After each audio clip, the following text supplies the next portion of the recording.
Well, he is back from the campaign trail and here to enlighten us with some observations from this year's presidential primary season. He is Maxim Online sports editor Jordan Burchette.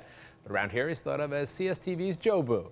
So, Jordan, welcome back. And what do you have for us today? Well, Jack, the candidates have been recruited. The two-a-day practices of pre-primary debates survived, and the slate of early season gimmies like Delaware, North Dakota, and New Mexico completed, but not without casualties. Already out of the hunt for the National Windbag Championship are Carol Mosley Braun, Dick Gephardt, and Joe Lieberman. Campaigns with heart, but ultimately no muscle, begging the question, have we created a system of haves and have-nots? Like it or not, politics is big business now, fueled by competing interests, TV ratings, and even money. The kind of money that can rent lavish buses and buy Bill Cosby sweaters. Thanks to this political caste system, 5,000 supporters for a national power like John Edwards can get turned away from a New Hampshire bowling alley, while Dennis Kucinich couldn't pack a Chevy Citation if Carmen Electra were riding shotgun.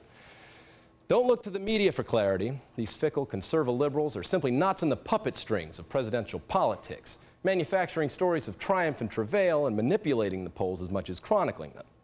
Sure, it's easy for me to pick on our weak sisters in the media because none of them will acknowledge me. But what about the candidates themselves? What motivates cupcakes like John Kerry, Wesley Clark, and Howard Dean? Grueling 22-hour days, soul-crippling 60-city tours, all for the privilege of losing to the defending national champ George W. Bush by 20 or more points in November? They don't have to work this hard in other countries. In more progressive states like Libya and Sudan, public officials just take their respective offices. You know, the way Bush did in 2000. How's all this senseless groveling to voters going to look to the other guys at the 2005 G8 summit? Think Clark will instill the fear of God into world leaders and American voters the way Bush has? Think Kerry has Bush's power to defend us against evil in the form of nefarious terrorists, religious zealots, union protesters. Are we still afraid of the communists? I don't know. Why are we so transfixed by the returns from states like New Hampshire and Iowa, where living is simple and diversity is a cold-cut combo sandwich? Has anyone here ever actually met anyone from North Dakota?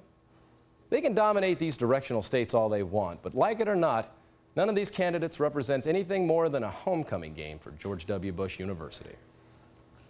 Hearing a little applause from everybody here after that. A little something for everybody in there. This is a man who's been out in the grind, braved the cold, the elements, and things that he can't even mention on TV. I think what he's saying to you, Nate, is that it's over. Jordan, if you want this country to change, if you want American politics to not be the land of the rich kids from George Bush dynasty or whatever we want to call it, you've got to get people out there more active. That's what we're going to do to make John Kerry win this election in November. What about a real candidate? I think another point he's made is that the Democratic Party has no real candidate to really offer up. They're going with their C team.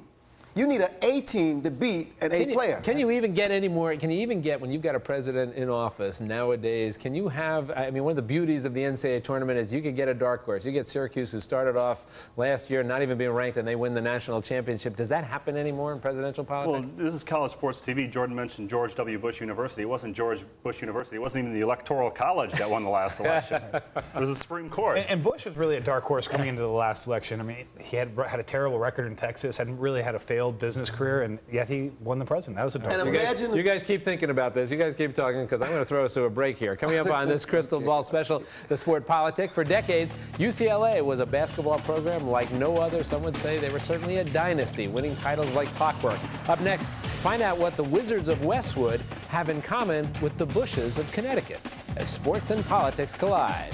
Only here on CSTV.